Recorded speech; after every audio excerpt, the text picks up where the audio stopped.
Teman-teman, kemarin aku ingetin lagi ya, di tanggal 5, Pak Purbaya ini ada pengumuman pidato tentang ya pertumbuhan ekonomi yang ada di Indonesia lah. Pengamat-pengamat ekonomi yang bilang kalau Indonesia ini lagi berbahaya, sedang berbahaya. Ini kemudian diecek dalam tanda kutip lah Pak Purbaya ini.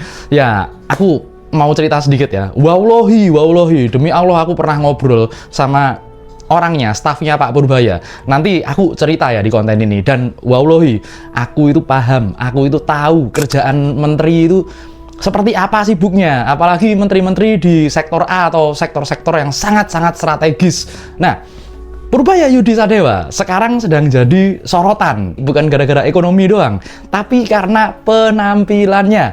Kenapa setelah dia menjabat penampilannya berubah drastis ya? Nah, aku bakal bahas khusus ada apa yang terjadi sama beliau ini.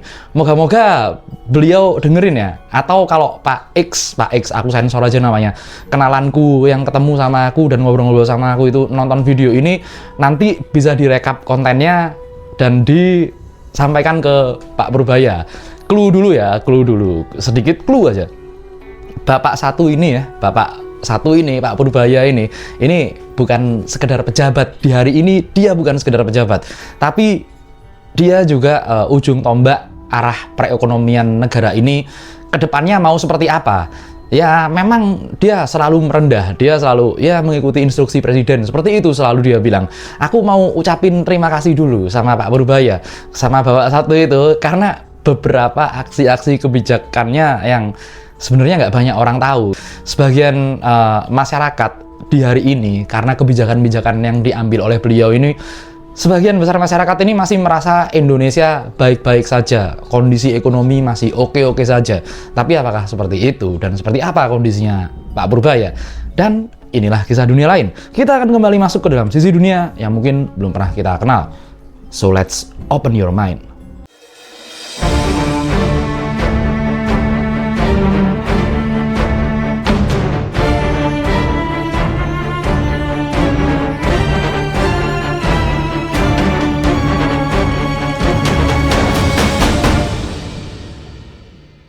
Oke, pertama aku mau kasih lihat kalian dulu komen-komen netizen yang bertebaran di luar sana di berbagai konten media sosial. Ini yang dikirimin ke aku.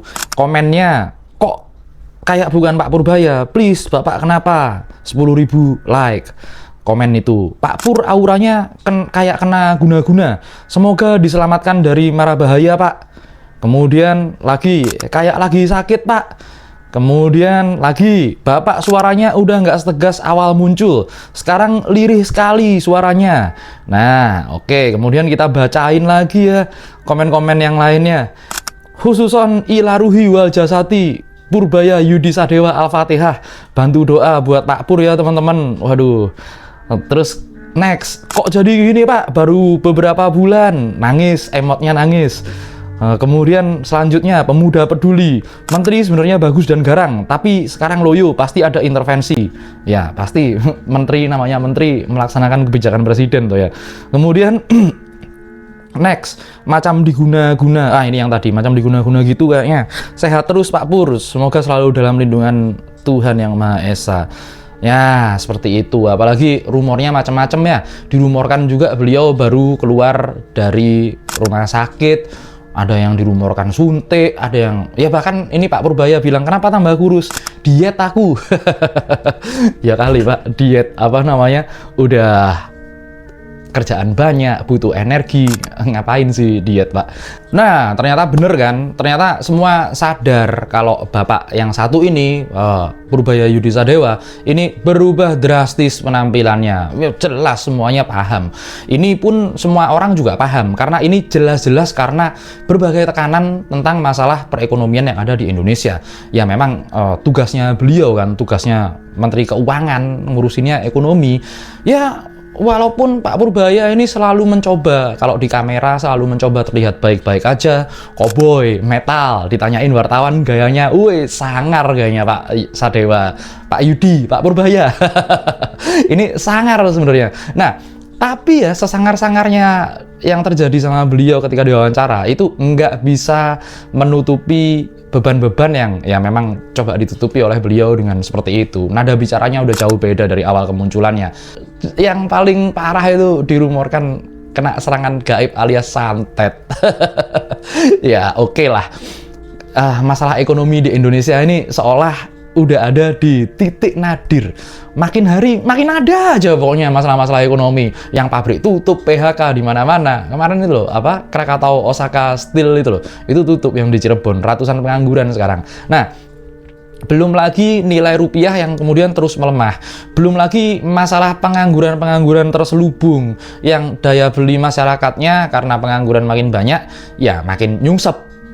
Kalian bisa cek lah kontenku yang sebelumnya untuk masalah-masalah perekonomian itu. Sekarang kita ngobrolin tentang Pak Purbaya dulu, oke? Banyak yang menghubungkan berubahnya penampilan Bapak satu ini berhubungan dengan kejadian supranatural. Anggaplah dia kena serangan gaib. Oke, aku tahu siapapun kalau di posisi itu, posisi Menteri Keuangan di hari ini, semuanya orang yang punya moral dan integritas ya, seperti Bapak satu itu, Pak Purbaya, itu pasti merasakan tekanan pekerjaan. Itu kita udah bahas, banyak faktor itu kita udah bahas ya sebelumnya. Tapi, apakah memang Pak Purbaya ini, ya let's say katakanlah beliau ini disantet. Sebenarnya kisah dunia lain ini sudah pernah bahas kok. Bahkan putranya Pak Purbaya ini pernah update di medsos tentang dunia persantetan ini. Ya emang seperti itu.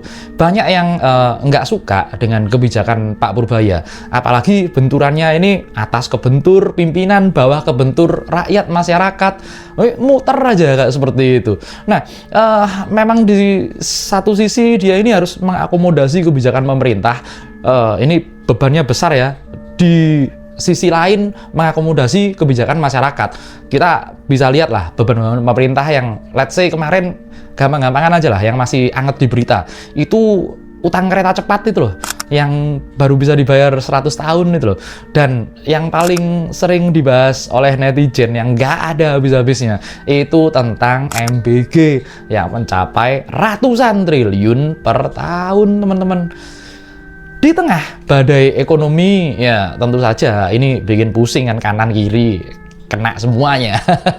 Belum lagi orang-orang yang nggak terakomodasi kepentingannya ini dalam bidang ekonomi ya, khususnya ini sasarannya ke siapa? Ya balik lagi sasarannya ke Pak Purbaya ini. So, teman-teman, kalau ada pertanyaan apakah Pak Purbaya kena serangan gaib? Iya, jawabannya iya, Pak Purbaya kena serangan gaib. Gaib itu kan pada dasarnya nggak kelihatan toh. Nah, masalah-masalah itu juga kan nggak kelihatan, teman-teman. Itu kan nggak kelihatan semuanya, nggak terlihat oleh beliau. Tapi, kalau maksudnya disantet, aku mau cerita tentang sesuatu dulu, teman-teman. Percayalah, ini cerita yang cukup menarik, teman-teman. Moga yang bersangkutan, yang aku ceritain ini juga nonton konten ini di sela kesibukannya. Syukur-syukur yang nonton Pak Purbaya. Oke, jadi gini ceritanya.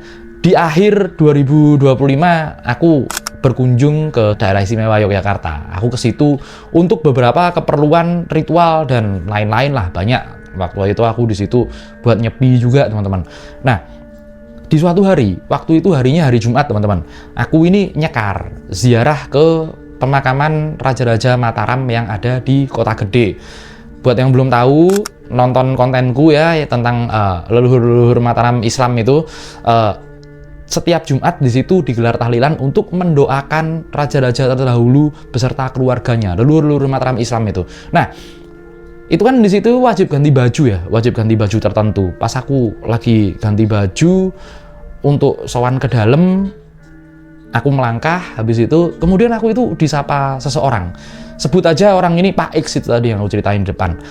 Tiba-tiba, loh ini ya, sini mas foto bareng dulu. Nah, kemudian difotoin lah aku oleh ajudannya.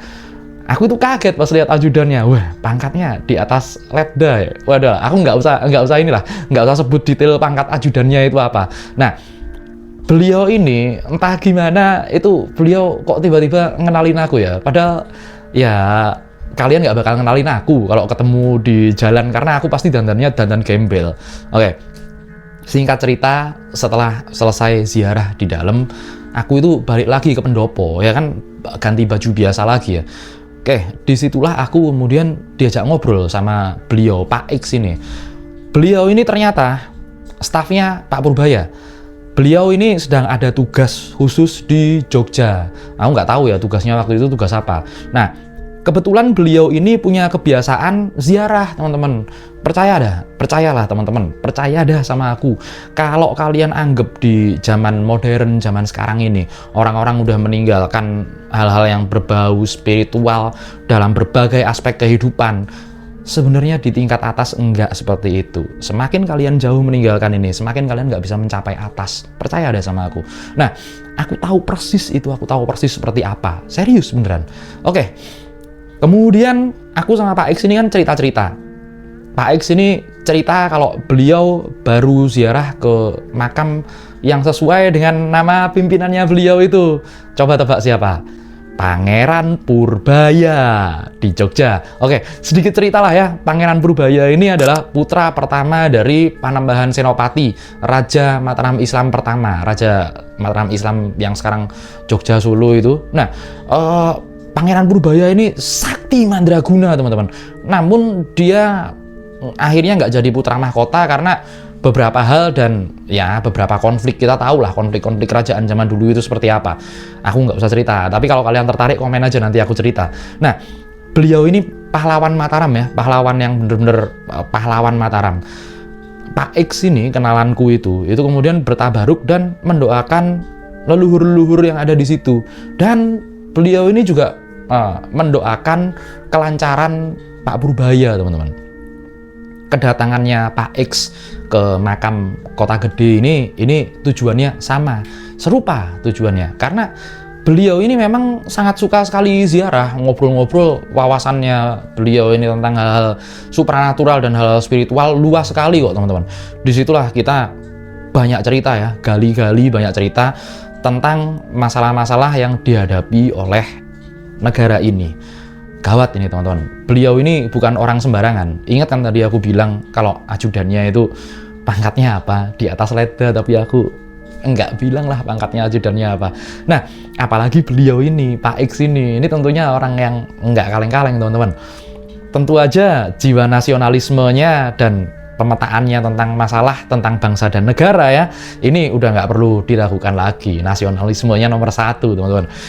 Di situ kami banyak sekali ngobrol-ngobrol dan berdiskusi.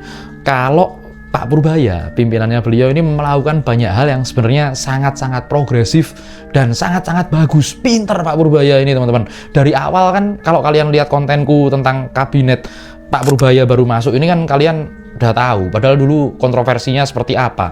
Tapi kebijakan-kebijakannya itu kadang-kadang aksi-aksinya itu terbentur birokrasi yang ya memang ruwet lah birokrasinya. Kita tahu sendiri lah birokrasi seperti apa.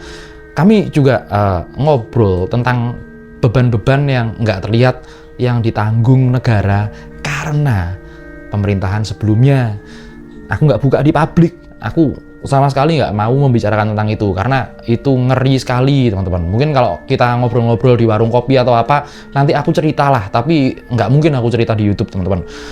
Kemudian kami juga sempat ngobrol tentang serangan yang terlihat serangan ke Pak Purbaya secara langsung, yang terlihat konfrontasi, dan yang nggak terlihat yang ditujukan juga ke Pak Purbaya. Jadi insya Allah aku tahu persis tentang hal ini, aku tahu persis, teman-teman. Pak Purbaya itu loh, beliau itu budayawan juga. Beliau itu punya koleksi keris yang top banget. Koleksi kerisnya Pak Purbaya itu bukan kaleng-kaleng, bukan keris sembarangan. Itu luar biasa.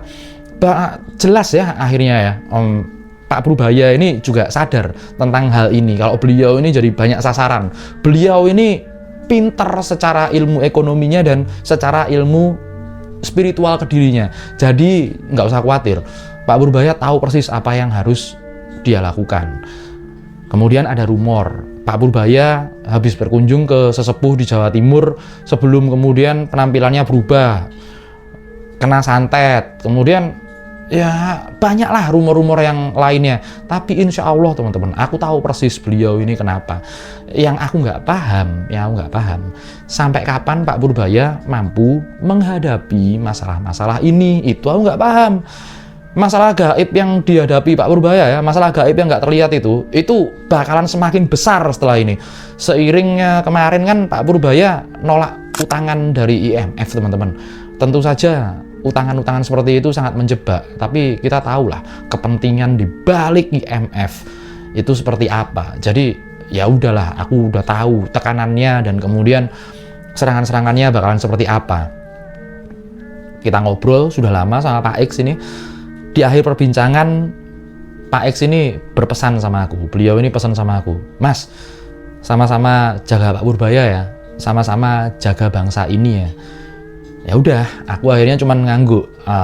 Beliau paham lah, aku punya banyak cara bekerja untuk di balik layar. Ya, ini salah satu caraku untuk jaga bangsa dan negara. Ingat, sekali lagi aku ingetin, setiaku itu sama bangsa sama negara, bukan sama pemerintahan. Pemerintahan bisa berubah, negara bisa porak-poranda, negara besar bahkan seperti Uni Soviet terpecah menjadi banyak bagian. Tapi yang namanya bangsa, yang namanya tumpah darah, itu nggak akan pernah bohong. Darah kita itu darah tanah ini, itu nggak bakalan bisa bohong, teman-teman. Jadi kesimpulan yang bisa aku sampaikan ke kalian, jangan khawatir teman-teman tentang kesehatan Pak Purbaya. Memang ada serangan-serangan nggak terlihat, ada serangan-serangan gaib, tapi beliau tahu kok apa yang harus dilakukan. Ya, beliau ini capek. Ya, memang beliau ini kena kronik stres yang pasti mempengaruhi metabolisme tubuhnya. Kronik stres itu namanya. Yang bisa kita lakuin ya seperti komen-komen yang di atas itu tadi. Kita doain aja beliau, kita doain, kita bantu, kirimin Al-Fatihah lah. Ya, buat hari ini ya, aku rasa belum ada orang yang mau bikin simulasi berbagai skenario ekonomi untuk jaga-jaga. Pak Purbaya itu sekali dia mikirin ini ya, mikirin skenario ekonomi, itu banyak skenario langsung. Jadi beliau itu tahu antisipasinya seperti apa, beliau itu tahu. Di sisi lain, gosip-gosip tentang serangan gaib yang menimpa beliau ya memang nggak bisa diabaikan. Percayalah. Banyak banget orang yang berjiwa spiritual di tingkat elit-elit pemerintahan. Banyak banget. Aku kalau sebutin nanti nggak enak aku, teman-teman. Tapi banyak banget yang ada di situ. Seperti kita lah ya, seperti yang nonton channel inilah. Kita ini mikirnya imajiner, logis, tapi diolah dengan pola pikirnya ala-ala Madilog. Jadi, keren banget pola pikir kita ini, teman-teman. Nggak tahu kalau orang-orang lain. Semoga bangsa ini mampu buat ngelewatin puncak badai di 3 bulan terakhir tahun 2026 inilah. Semangat Pak Purbaya. Aku semangatin Pak Purbaya terus lah. Aku mau lihat aksi Pak Purbaya dari kejauhan. Mungkin semua yang nonton video ini mau lihat aksinya Pak Purbaya. Surprise, teman-teman.